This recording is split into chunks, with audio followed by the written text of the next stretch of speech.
The storm had blown through the night before, but the real damage, the kind that didn't show up on weather maps, waited quietly beneath a gray Ohio morning. On the cracked sidewalk outside the bus station in Columbus, Nathan Carter stood with a duffel bag slung over his shoulder, feeling the way a man feels when he's convinced the world has moved on without him. His job was gone, his marriage was gone, and the last conversation he'd had with his teenage daughter ended with the kind of silence that hurts more than shouting. He didn't know where he was going next, only that he couldn't stay where he'd been.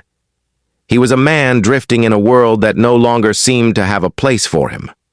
But all of that shifted when he heard a small, trembling voice behind him say, "Sir, Mom can't walk." If you believe in kindness, second chances, and the power of unexpected moments to change a life, please like, comment, share, and subscribe. Your support helps us keep telling stories that matter. Nathan turned to find a boy no older than 6, standing in a red sweater, his hands shaking as he held onto a woman's purse strap. Beside him, a young woman in business clothes was collapsed against the wall, her breathing shallow, her face pale. Nathan froze for a beat, startled not just by the urgency, but by the strange sensation of being needed. It had been so long since anyone genuinely needed him. Everything that had been weighing on him, the failures, the guilt, the sense of being useless, blurred into the background as instinct took over. Nathan dropped his bag and knelt beside the woman. The boy swallowed hard, trying to look brave, but his lip quivered. "She was fine before we got off the bus," he whispered. "Now she can't stand." Nathan gently touched the woman's shoulder. She was conscious, but barely responding. Her name, he soon learned from the boy, was Lauren. She'd taken the bus downtown with her son, Mark, for a medical appointment. But halfway there, she'd complained of dizziness. The boy's father wasn't in the picture, hadn't been for years, and the only emergency contact was a neighbor who wouldn't pick up. Nathan felt something shift inside him, something that had been sleeping for far too long. He helped Lauren sit upright, trying to steady her breathing as he called for help. Minutes felt like hours as they waited for paramedics. Mark stayed glued to his mother's side, clinging to her sleeve, his fear silent but heavy. Nathan kept talking to them, quietly, steadily, trying to calm the storm he could see building in the boy's eyes. When the ambulance finally came, Nathan expected to hand them over and walk away. It's what he'd grown used to, letting go, stepping aside, staying out of the way. But as the paramedics lifted Lauren onto the stretcher, Mark reached out and grabbed Nathan's hand.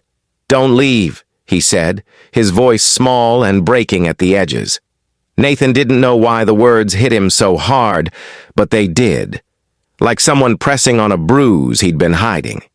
He squeezed the boy's hand gently and told the paramedics he'd follow them to the hospital. At the hospital, the waiting room was a blur of white walls, worried faces, and the hum of machines behind closed doors.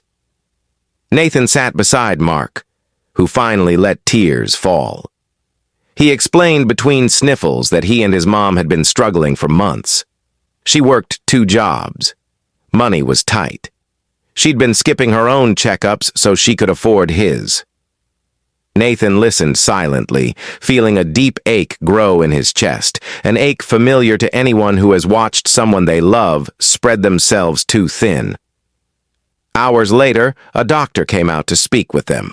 Lauren had severe dehydration and exhaustion, symptoms worsened by untreated anemia.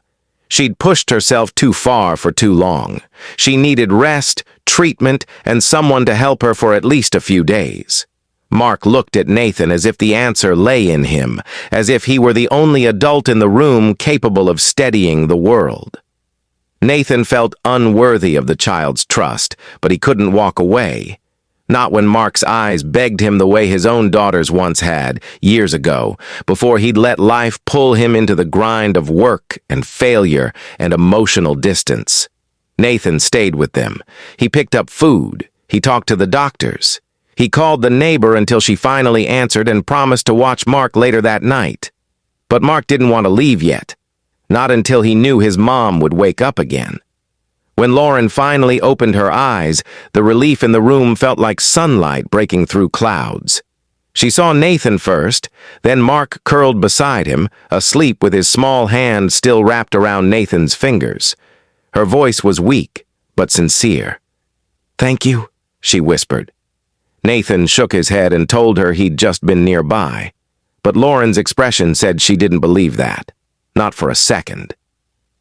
Over the next few days, as she recovered, Nathan found himself visiting more than he expected. He brought soup. He helped Mark with schoolwork in the hospital lobby. He filled out a form Lauren struggled to read through her fatigue. Every time he tried to tell himself he should leave, something in him refused. There was a moment on the third day, a simple one, that changed everything for Nathan. He was helping Mark open a juice box when the boy looked up at him with brown, sincere eyes and said, "Mom said you're our blessing."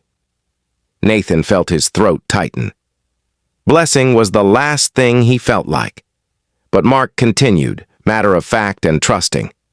"She said God sends people when you need them most." Nathan didn't know how to respond. He'd grown up in faith, drifted from it, lost it, rediscovered pieces of it in unexpected places. But in that moment, standing in a hospital hallway with a child he'd met by chance, he felt something he hadn't felt in years. Purpose. A quiet whisper of meaning. A sense that maybe his life wasn't just a series of wrong turns and disappointments. When Lauren was discharged, she insisted Nathan stay for dinner so they could thank him properly. He tried to decline, but Mark tugged on his sleeve and insisted with all the determination a 6-year-old could muster.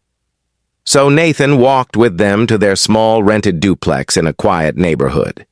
Inside, the home was modest, worn, but filled with warmth. A stark contrast to the lonely silence of Nathan's apartment. Lauren cooked slowly, pausing often to rest, and Nathan found himself helping without being asked. They talked about life, about work, about Mark's love for dinosaurs. And for the first time in a long time, Nathan laughed. Really laughed. As the meal ended, Lauren looked at him with gentle eyes. She said she hoped he knew he'd made a difference, not just by helping them, but by letting Mark see that good, dependable men still existed in the world. Nathan felt years of self-doubt crumble quietly inside him. He walked home that night feeling strangely lighter, not fixed, not healed, but hopeful. And hope, he realized, was more than he'd had in a very long time. In the weeks that followed, Nathan stayed in touch. He helped Lauren with errands as she recovered. He walked Mark to the bus stop sometimes.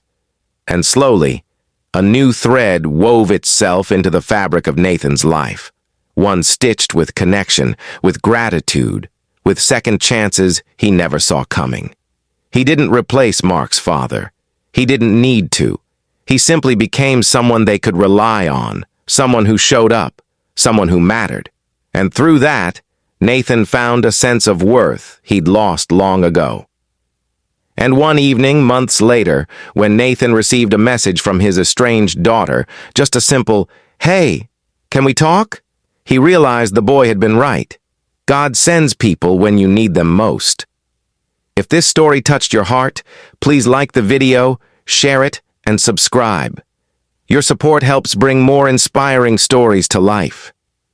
Before you go, tell us in the comments, what moment of unexpected kindness changed your life?